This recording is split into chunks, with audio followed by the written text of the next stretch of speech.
Baru-baru ni, Bung, timbul balik perdebatan tentang MCA dan masa depannya dengan Barisan Nasional lah. Jadi timbul cabar-mencabar, akhirnya membawa kepada pernyataan daripada pemimpin DAP dan pemimpin UMNO. Pada pandangan Bung, MCA sebagai sebuah parti yang berada dalam kerajaan campuran hari ini, apakah tindakan yang perlu mereka ambil untuk kelangsungan parti mereka? Bagi saya, MCA ni sangat-sangat terumbang ambing kedudukannya sekarang. Okey. Sebab dia seolah-olah tidak ada nilai kepada Barisan Nasional sendirilah, selain kepada kerajaan Madani. Madani. Sebab dia kalau dari segi parlimen, dia hanya menyumbang 2 kerusi parlimen. Sebab walaupun MCA ni merupakan parti pengasas Barisan kepada Perikatan Nasional, Perikatan yang asal. kemudian kepada Barisan Nasional, hari ini nilai dia sangat Tak ada. rendah. Jadi sebab itulah baru ni Setiausaha Agong dia telah menimbulkan apa yang menjadi keresahan penyokong dan ahli MCA, kerana dilihat Barisan Nasional ni tidak jelas hala tujunya, termasuklah kedudukan MCA sendiri. Kemudian disokong oleh, kita lihat disokong oleh naib presiden dia. Ya. Kemudian Ketua Pemuda MCA Johor pun menyuarakan perkara ini. Jadi kemudian dijawab oleh Puan Zarkasi, MKT. Kemudian disokong juga oleh Ketua Pemuda UMNO Johor. Timbul masalah. Bagi saya, kalau kita lihat MCA meletakkan calon di dalam PRU 14, PRU 15 seramai 44 orang. Yang menang hanya Menang dua. 2. Okey. 2 itu sendiri adalah majoriti Melayu. 59, di air hitam 59, tak salah saya, di Tanjung Piai 50 Majoriti Melayu. Kemudian dia bertanding juga di Tanjung Malim 50 lebih, 55 Melayu itu. Jadi adakah kalau dikekal di dalam BN dan di dalam Kerajaan Madani, dia akan dapat tanding 44, sedangkan hilang 41 hilang itu adalah dimenangi oleh PH. DAP telah mengatakan dia tidak akan membenarkan satu kerusi dia yang menang kepada rakan di dalam PH yang lain. Dalam PH kerajaan lah. Kerajaan dalam PH lah. PH ataupun dalam kerajaan Madani. Mana kerajaan lah, dalam kerajaan. Jadi bermakna kalau kekal keadaan begini, MCA hanya boleh tanding 3 kerusi tau. 2 kerusi yang dia menang sekarang, 1 kerusi di Tanjung Malim sebab dia kalah dengan PN.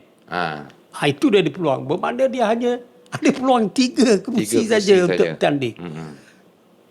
Apa maknanya kepada MCA?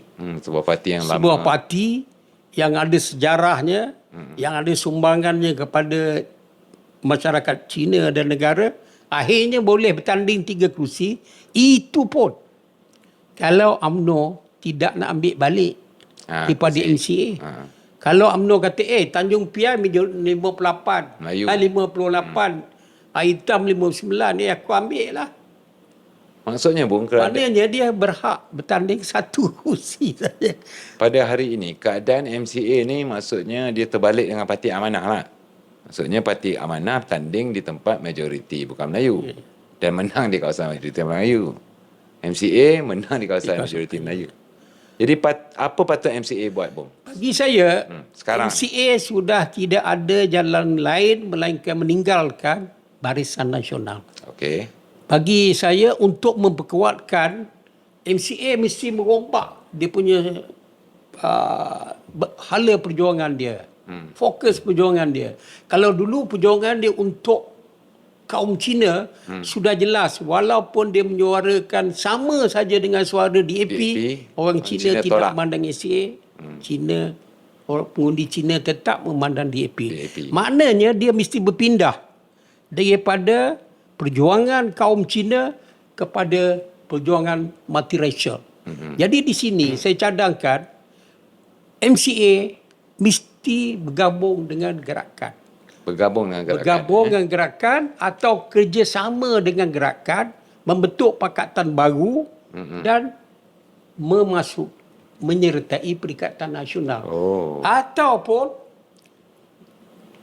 MCA, MIC, gerakan bergabung menjadi satu pakatan, menjadi komponen kepada Perikatan Nasional. Jadi di sini bermakna ada satu kekuatan baru. Betul, bukan Melayu. Ada satu kekuatan multiracial baru yang mewakili kaum Cina, kaum Melayu yang boleh memberi sumbangan kepada Perikatan Nasional. Dengan ini, bukan saja MCA boleh bertanding lebih banyak daripada 3 kursi kalau kita lihat tadi. Mungkin dia dapat lagi jumlah banyak yang besar bersama gerakan dan bersama MIC. MIC pun 1 kursi belum tentu dia dapat bertanding. Kemana sebuah parti ni kalau dengan 1 kursi? Yalah. Dia sama level dengan muda je. Kan? Bagaimana sebuah parti yang ada sejarah? Sejarah lebih 70 tahun kan. MCA tahun 55 lagi dah bertanding. Sudah puluhan tahun. Akhirnya kalau tak keluar Barisan Nasional, dia boleh dapat 3. Paling banyak kalau UMNO rampas balik kursi Tanjung Piai Hitam, dia hanya tinggal 1 kursi. Tapi Bung, Presiden UMNO atau pengurusi Barisan Nasional sering kali mengatakan dia akan tetap menjaga MCA dan MIC. Pandangan Bung? Dia pertama sekali yang MCA terasa dia tak dapat duduk di dalam kabinet kedudukan apa-apa. Sehingga apa tahu? Sehingga pilihan raya negeri, 6 negeri tu, MCA tak bertanding. Tak bertanding langsung. Tidak menyertai pilihan raya tersebut. Pada 2023 pilihan raya negeri, dia tak masuk. Apa maknanya tu? Satu kekecewaan yang sangat besar. Jadi kalau dia berterusan begini, MCA akan mati tegak lah orang kata. Bung rasa kepimpinan MCA sekarang ni berani tak melakukan tindakan radikal dengan meninggalkan Barisan Nasional? Dia sudah tak ada pilihan. Tak ada pilihan dia sudah tak ada pilihan.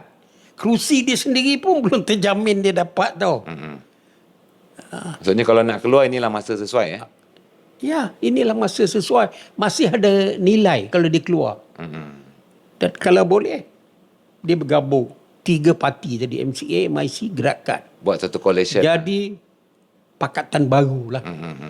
3 parti, pakatan baru, bergabung dengan Perikatan Nasional. Itu berdepan itu saja jawapan bagi MCA. Kalau tidak, MCA nak jadi apa?